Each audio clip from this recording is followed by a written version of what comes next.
Hello बच्चों, welcome to my channel and this is lecture number 12 on the topic functions, and in this lecture we will learn about composition of function और composite function। तो सबसे पहले composite function में हम लोग समझते हैं कि ये कैसे वर्क करता है, ठीक है, with the help of examples। जैसे अगर हम दो फंक्शन कंसिडर करते हैं, let f(x) is equal to x square plus 2 and gx is equal to suppose 3x plus 5, दो फंक्शन, ठीक है। अगर यहाँ पे अगर आपसे पूछा जाए कि बताइए कि f1 का वैल्यू क्या होगा, तो ऑब्वियस सी बात है कि 1 स्क्वायर प्लस 2 होगा। f2 का वैल्यू क्या होगा, तो 2 स्क्वायर प्लस 2 होगा। f3 का वैल्यू क्या होगा, तो 3 स्क्वायर प्लस 3 होगा। उसी तरह से अगर आपसे पूछा जाए कि एफ जी एक्स का वैल्यू क्या होगा, तो क्या बताएंगे आप। देखिए एक्स जगह पे 1 है तो 1 स्क्वायर प्लस 2, 2 है तो 2 स्क्वायर प्लस 2, 3 है तो 3 square plus 2, and G X है तो क्या होगा, जी एक्स का स्क्वायर प्लस 2, ठीक है। और जी एक्स का जो वैल्यू है हम लोग यहाँ पे पुट कर देंगे, तो आपका आ जाएगा F G X. F G X का जो वैल्यू आएगा वो हो जाएगा 3x प्लस 5 का होल स्क्वायर और प्लस 2। और इसको हम लोग कंपोजिट में ऐसे लिखते हैं, ये this is the composition of g and f, this is the composition of g and f।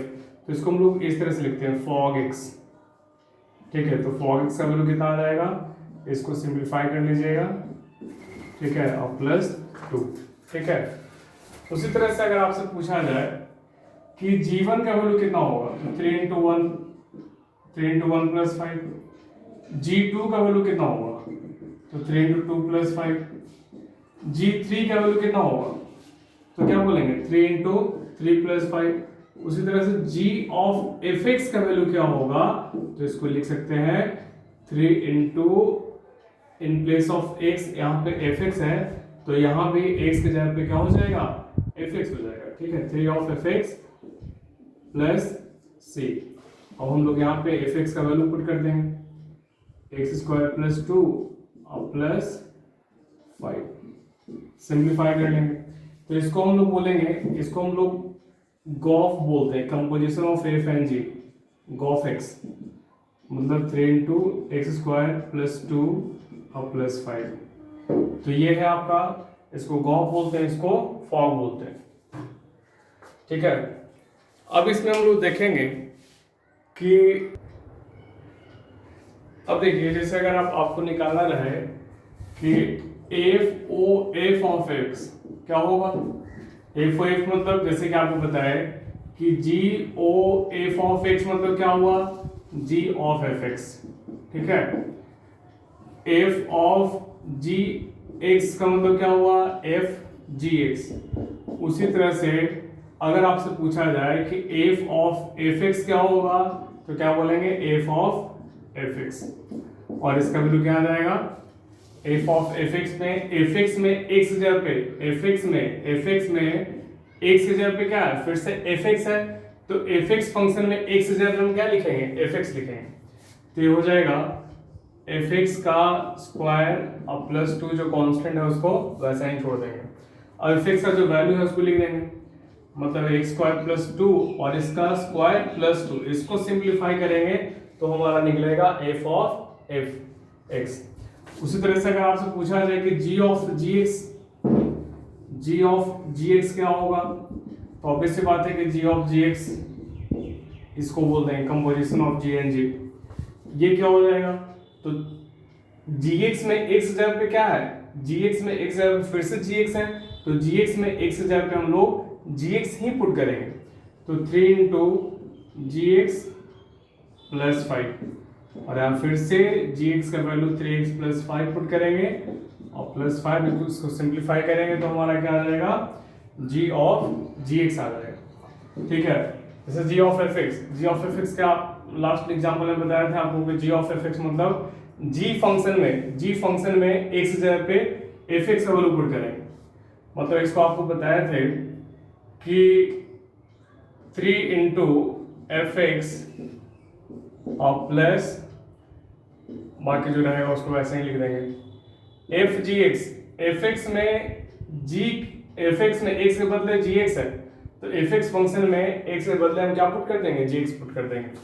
मतलब जी एक्स का स्क्वायर प्लस 2 और फिर एफ एक्स और जी एक्स का वैल्यू पुट करके सिंप्लीफाई कर लेंगे, तो हमारा G O F X, F O G X, F O F X इस तरह से कैलकुलेट हो जाएगा।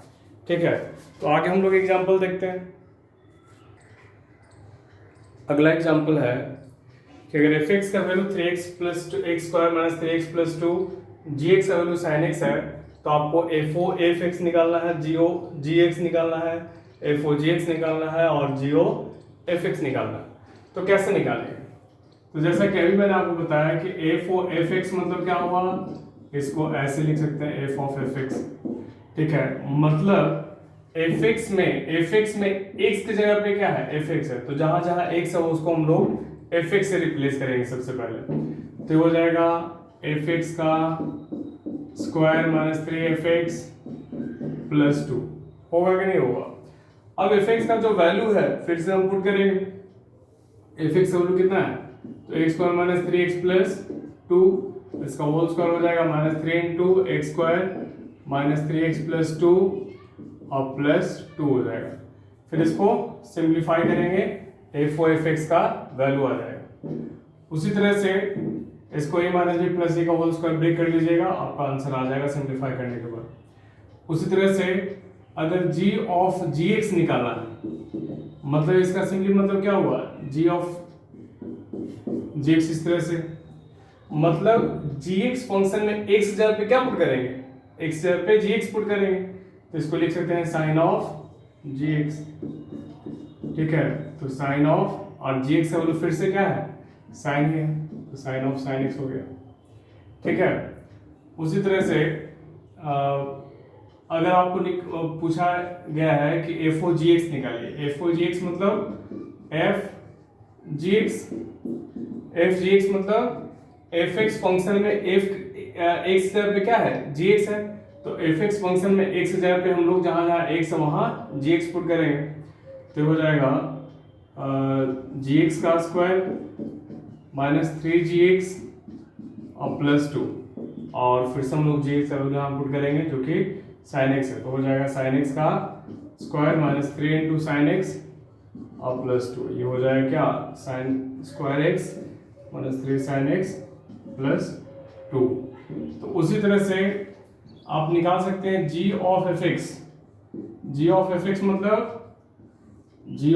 मतलब इस तरह से लिखेंगे इसको, मतलब g फंक्शन g में जहां x है वहां पे क्या पुट कर देंगे, एफ एक्स पुट कर देंगे, तो इसको लिख सकते हैं साइन और x जगह पे जी एक्स एफ एक्स पुट करेंगे, तो हो जाएगा साइन और एफ एक्स कितना है, तो x square minus 3x plus 2 है, यही आपका आंसर होगा। तो उम्मीद करते हैं कि एग्जाम्पल आपको क्लियर हो गया होगा। अब हम लोग देखेंगे कि कंपोजिशन ऑफ फंक्शन जो है वो सेट से किस प्रकार रिलेटेड है। तो आपको मैपिंग बताए थे फंक्शन में, है कि नहीं, मैपिंग डायग्राम। तो मान लेते हैं कि f जो फंक्शन है वो ये सेट का नाम a देते हैं, इसको b देते हैं, a टू b है, और g जो फंक्शन है वो b टू, इसका नाम c देते हैं। ठीक है, तो अगर यहाँ x पुट करेंगे, अगर यहाँ पे x पुट करेंगे तो हमें इसका आउटपुट क्या मिलेगा, अगर फंक्शन f में x पुट करेंगे तो आउटपुट क्या मिलेगा, fx मिलेगा। ठीक है, और इस g फंक्शन में देखिए f फंक्शन के लिए x इनपुट हुआ, x फंक्शन के लिए f फंक्शन के लिए x इनपुट है और fx क्या है, आउटपुट है। उसी तरह से g फंक्शन के लिए fx क्या है, fx इनपुट है और इसका आउटपुट क्या हो जाएगा, देखिए आउटपुट में f में x पुट कर दिए। उसी तरह से g का आउटपुट क्या होगा, g ऑफ fx होगा। ठीक है, और ये जो फंक्शन होगा ये फ्रॉम a टू c होगा, जिसको हम लोग इस प्रकार से लिखते हैं g o f x। ठीक है, तो इस तरह से हम लोग मैपिंग डायग्राम से रिप्रेजेंट करते हैं। ध्यान रहे कि जो सबसे लास्ट में है वो सबसे पहले होगा, x लास्ट में है, x पहले, उसके बाद f, तो fx लिखे और सबसे लास्ट में क्या लिखे, g। ठीक है, तो इस तरह से इसको रिप्रेजेंट करते हैं। एक और डायग्राम आप रिप्रेजेंट कीजिए। अगर आपको बोला जाए कि h of g of fx को रिप्रेजेंट कीजिए, तो कैसे कीजिएगा? ट्राई कीजिए, खुद से ट्राई कीजिए कैसे रिप्रेजेंट कीजिएगा। अब अगर इसको हम लोग को मैपिंग डायग्राम बनाना है तो कैसे बनाएंगे? तो आपको बोले कि सबसे जो इधर है, सबसे लास्ट में जो है उसको सबसे पहले लिखेंगे, यहाँ पे x लिखेंगे और ये जो फंक्शन हो जाएगा सबसे लास्ट में क्या है, f है ना, तो इसको f ले देंगे और यहाँ पे क्या लिखेंगे, fx। f के बाद क्या है, g है, तो इसको हम लोग ऐसे g बना दिए। तो यहाँ पे आउटपुट क्या होगा, देखिए f के लिए x इनपुट है, g के लिए इनपुट क्या है, fx है, तो ये हो जाएगा g ऑफ fx। और ये सबसे लास्ट में h है ना, तो h को हम लोग ऐसे रिप्रेजेंट कर देंगे, h। यहाँ आउटपुट क्या मिलेगा, h ऑफ g fx, क्योंकि h फंक्शन के लिए इनपुट क्या है, g fx है। तो ये जो h g fx है ना, यही रिप्रेजेंट करेगा फ्रॉम, ये मान लेते हैं अगर a है, ये b है, ये c है और d है, तो ये जो फंक्शन h जो होगा, h o g o f जो होगा, ये फंक्शन होगा फ्रॉम a टू d। ठीक है, a टू d होगा, इस प्रकार से होगा। तो इस तरह से आप मैपिंग डायग्राम बना सकते हैं। ये एग्जांपल है। ठीक है, एफ जी जो फंक्शन है वो डिफाइन किया हुआ कुछ प्रकार से, यहाँ से लेके यहाँ तक, और एफ जो फंक्शन है वो यहाँ से लेके यहाँ तक डिफाइन किया गया और सारा एलिमेंट दिया हुआ है। ठीक है, कौन किससे रिलेटेड है, और हमें फाइंड करना है फॉग एक्स। तो फॉग जो फंक्शन है, फॉग कहाँ से कहाँ तक होता है, इसको अगर मान लेते हैं ए, इसको बी मान लेते हैं, इसको सी मान लेते हैं, तो फॉग कहाँ से होगा, फॉग हो जाएगा फ्रॉम ए टू सी होगा। ठीक है, मतलब फॉग जो फंक्शन है उसके लिए ए क्या होना चाहिए, ए डोमेन होना चाहिए। और अगर आपसे पूछा जाए कि बताइए कि फॉग का वैल्यू क्या है, तो फॉग का वैल्यू मतलब आपको क्या पुट करना है, फॉग 1 पुट करना है, 2 3, मतलब इसका डोमेन ए है, ए के सारे एलिमेंट के लिए हमें कुछ ना कुछ इमेज मिलना चाहिए इसमें, है कि नहीं। ए के हर एक वैल्यू के लिए 1 2 3 4 5 के लिए इस सी में एलिमेंट होना चाहिए, तभी वो जो फॉग है वो फंक्शन होगा।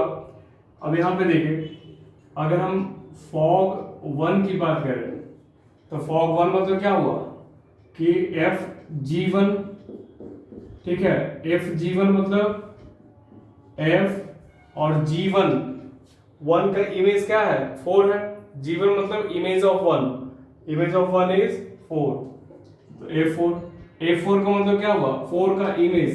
ठीक है, ए फंक्शन है, 4 का इमेज क्या है, 5 है, तो इसको हम 5 ले देंगे। उसी तरह से फॉग 2 का वैल्यू क्या हो जाएगा, तो एफ जी 2, और देखिए कि जी फंक्शन में 2 का इमेज क्या है, 2 का इमेज 5 है, तो f2। अब a फंक्शन में 2 का इमेज 5 है ना, 2 का इमेज 5 है, तो 5 लिखेंगे यहाँ पे। अब f फंक्शन में, फंक्शन f में 5 का इमेज क्या है, 5 का इमेज क्या है, तो 4 है, तो इस तरह से 4 लिख देंगे। उसी तरह से फॉग 3 का वैल्यू निकालेंगे, तो फॉग 3 मतलब f g3 image of 3 in g function, 3 का इमेज 5 है, 5 लिखेंगे, और 5 का इमेज क्या है, 4 है।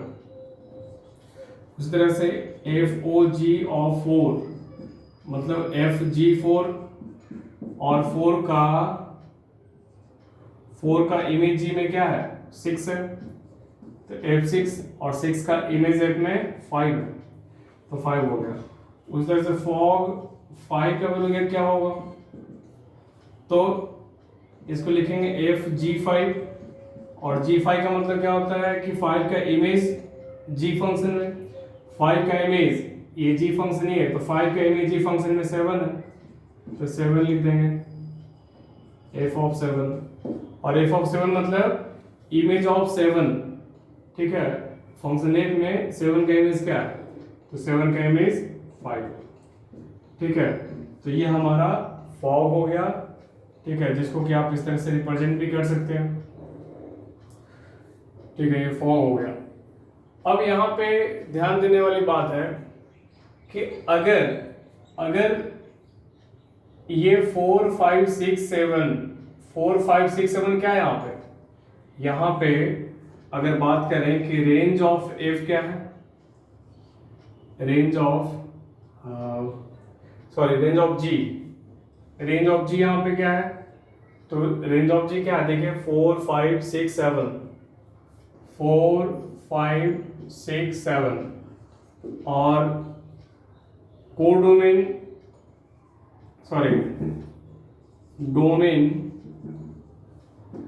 ऑफ एफ क्या है, डोमेन ऑफ एफ देख लीजिए, तो बी टू सी डिफाइन है, बी का सारा एलिमेंट डोमेन हो जाएगा, तो हो जाएगा 3 4 5 6 7 8 9।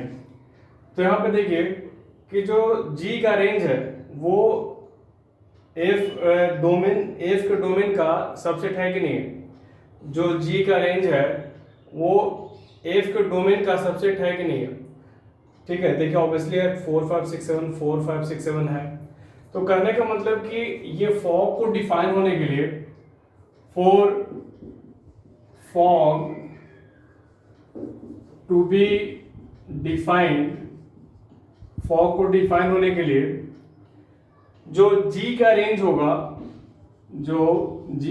होगा, रेंज ऑफ G वो क्या होना चाहिए, वो सबसेट होना चाहिए, किसका होना चाहिए, तो F का होना चाहिए, ठीक है, F के डोमेन का, subset of domain of F। उसी तरह से अगर आपसे पूछा जाए कि write the condition for Gauff to be defined, g of f define होने के लिए क्या कंडीशन होना चाहिए, तो इसका थोड़ा सा उल्टा हो जाएगा, यहाँ पे हो जाएगा रेंज ऑफ एफ जो है that should be subset of domain of G होना चाहिए। तो ये पॉइंट को आप याद रखिएगा। Before finding the composition of functions, firstly we will check for this range of f should be domain of G for Goff function, and for range of G should be subset of domain of f, ठीक है। ये point बहुत important है, इसको हमेशा हम लोग ध्यान में रखेंगे। अब हम लोग कंपोजिट फंक्शन के डिफिनेशन पे आते हैं, ठीक है। हालांकि इसका वर्किंग हम ऑलरेडी जान चुके हैं, let us go through it's definition. तो डिफिनेशन लिखे हैं कि अगर f कोई फंक्शन है, late a be the function from a to b and g be the function from b to c, then composition of function f and g के composition को composition को हम लोग गॉफ से डिनोट करते हैं, ठीक है। और इसको डिफाइन कैसे करते हैं, गॉफ जो फंक्शन होगा, देखिए अगर f function a to b है और g function b to c है, तो गॉफ जो फंक्शन होगा वो कहां से कहां तक होगा, तो a to c होगा। a to c कहने का मतलब गॉफ फंक्शन के लिए a क्या हो जाएगा, डोमेन हो जाएगा, और c कोडोमेन हो जाएगा, ठीक है। Such that Gauff x is equal to g of f for all x belongs to a। तो जो गॉफ फंक्शन डिफाइन है, गॉफ फंक्शन के लिए डोमेन क्या है, तो डोमेन a है, कोडोमेन क्या है, तो कोडोमेन c है, ठीक है। तो इस तरह इसको डिफाइन करते हैं। और जैसा कि मैंने आपको लास्ट एग्जांपल में बताया भी था कि for Gauff to be define, g of f को डिफाइन होने के लिए f का जो रेंज होगा वो सबसेट होगा डोमेन के g के डोमेन का, ठीक है। इसको इस तरह से मैपिंग डायग्राम जो कि ऑलरेडी हम आपको बता चुके हैं, a function from a to b और g function from b to c, तो गॉफ जो फंक्शन होगा फ्रॉम a टू c होगा, such that Gauff x is equal to g of f for all x belongs to a, ठीक है। अब इस पे हम लोग एक और एग्जाम्पल करते हैं, इस डिफिनेशन को नोट कर लीजिए, इसका और एग्जाम्पल करते हैं हम लोग। एक क्वेश्चन है कि f is a function defined from 2 3 4 5 to 3 4 5 9 and g like this, और दिया हुआ है कि 2 का इमेज 3 है, 3 का इमेज 4 है, 4 का इमेज 5 का इमेज दोनों बराबर है क्या, 5। इस तरह से फंक्शन दिया होगा और हमें निकालना है, we have to find gof. तो सबसे पहला हम लोग को चेक करना है कि गॉफ को डिफाइन होने की कंडीशन क्या चाहिए। गॉफ को डिफाइन होने के लिए क्या कंडीशन चाहिए? तो गॉफ को डिफाइन होने के लिए कंडीशन चाहिए कि रेंज ऑफ एफ जो होगा should be subset of domain of G होगा। तो सबसे पहले हम लोग रेंज ऑफ एफ निकालेंगे। रेंज ऑफ एफ क्या हो जाएगा, देखिए 2 का इमेज है 3 का 4 5 का 5, ठीक है। रेंज ऑफ एफ आपका आ गया 3 4 5 और डोमेन ऑफ जी क्या है? तो डोमेन ऑफ जी क्या है? 3 4 5 9। तो क्लियरली हम कह सकते हैं, क्लियरली रेंज ऑफ एफ जो है सबसेट ऑफ डोमेन ऑफ जी, ठीक है। तो कंडीशन को सेटिस्फाई कर रहा है। तो अब हम लोग गॉफ निकाल सकते हैं, ठीक है। अब हम लोग गॉफ निकालें। गॉफ निकालें मतलब गॉफ जो फंक्शन होगा, गॉफ जो फंक्शन होगा कहाँ से कहाँ तक होगा, ठीक है। एफ फंक्शन है फ्रॉम यहाँ दिस टू दिस और G function from this to this. तो फॉग जो फंक्शन होगा वो कहाँ से कहाँ तक होगा, सॉरी गॉफ जो होगा वो यहाँ से लेके यहाँ तक होगा।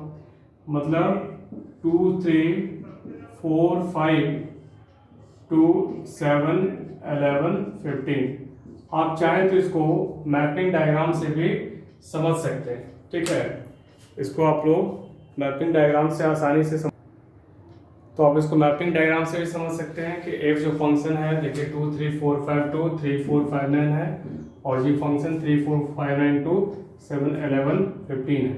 तो ये जो फंक्शन होगा ये क्या होगा, जी ओ एफ होगा और ये कहाँ से कहाँ तक होगा, तो यहाँ से मतलब कह सकते हैं 2 3 4 5 से लेके कहाँ तक 7 11 15। मतलब गॉफ के लिए ये आपका डोमेन हो जाएगा और ये हो जाएगा कोडोमेन। तो गॉफ निकालना है मतलब गॉफ 2 निकालना है। तो गॉफ 2 क्या होगा, गॉफ 2 मतलब जी ऑफ F2 और जी ऑफ F2 का वैल्यू क्या होगा, F2 मतलब 2 का इमेज कितना है, 2 का इमेज 3 है। तो जी ऑफ 3 लिखेंगे इसको, जी ऑफ 3 लिखेंगे क्योंकि 2 का इमेज क्या है 3 है। अब 3 का इमेज जी फंक्शन में क्या है, 3 का इमेज 7 है, इसको 7 लिख देंगे। उसी तरह से गॉफ 2 के बाद है 3, गॉफ 3 निकालना है। तो गॉफ 3 भी ऐसे ही निकालेंगे हम लोग। तो गॉफ 3 मतलब जी ऑफ F3 लिखेंगे इसको, जी ऑफ F3। F3 मतलब फंक्शन F में 3 का इमेज, F में 3 का इमेज 4 है तो G4 और G फंक्शन में 4 का इमेज क्या है 7 है। उसी तरह से हम लोग निकालेंगे गॉफ 4 निकालेंगे मतलब जी of F4, ji of F4 मतलब जी ऑफ F4 का वैल्यू क्या है, 4 का इमेज देखिए तो 5 है और 5 का इमेज जी में क्या है, 5 का इमेज 11 है, ठीक है। उसी तरह से गॉफ 5 निकालेंगे, गॉफ 5 मतलब जी ऑफ F5 और 5 का इमेज देखिए क्या है F में 5 है, 5 का इमेज 5 ही है ना, हाँ ठीक। तो जी ऑफ 5 और जी फंक्शन में 5 का इमेज क्या है तो 11, ठीक है 11। तो जो गॉफ फंक्शन है हम लोग को निकाल लिए, हम लोग कि क्वेश्चन थोड़ा सा रेज कर रहे हैं।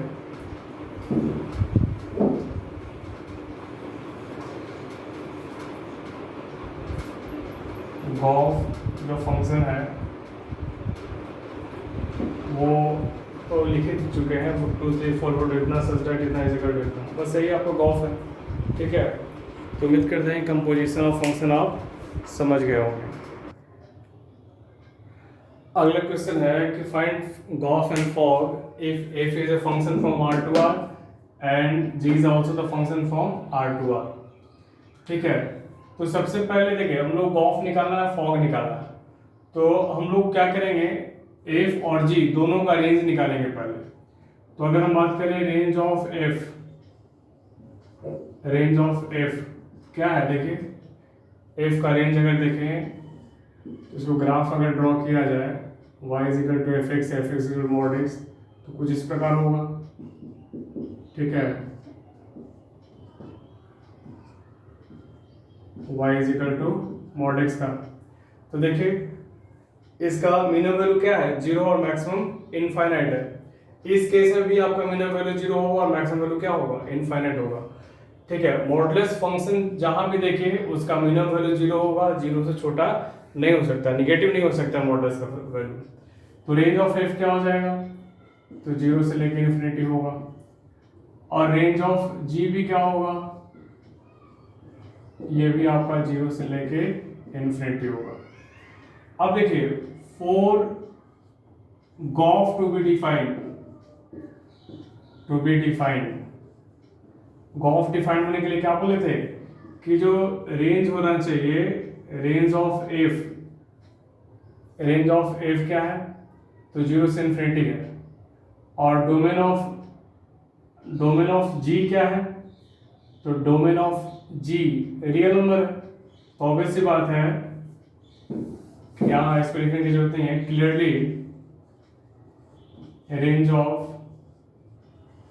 F is subset of domain of G.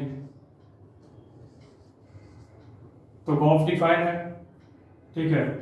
तो गॉफ डिफाइन है तो गॉफ निकलेगा कैसे, गॉफ एक्स, तो जी ऑफ एफ एक्स, और जी ऑफ एफ एक्स आप आसानी से निकाल सकते हैं। जी एक्स फंक्शन में जाइए तो मॉड 5 एफ एक्स का वैल्यू क्या पुट कर देंगे, मॉड एक्स -2, बस आंसर आ जाएगा। अब फिर आपको निकालना है गॉफ निकालिए, फॉग भी निकालना है। तो फॉग के लिए क्या कंडीशन देखेंगे, रेंज ऑफ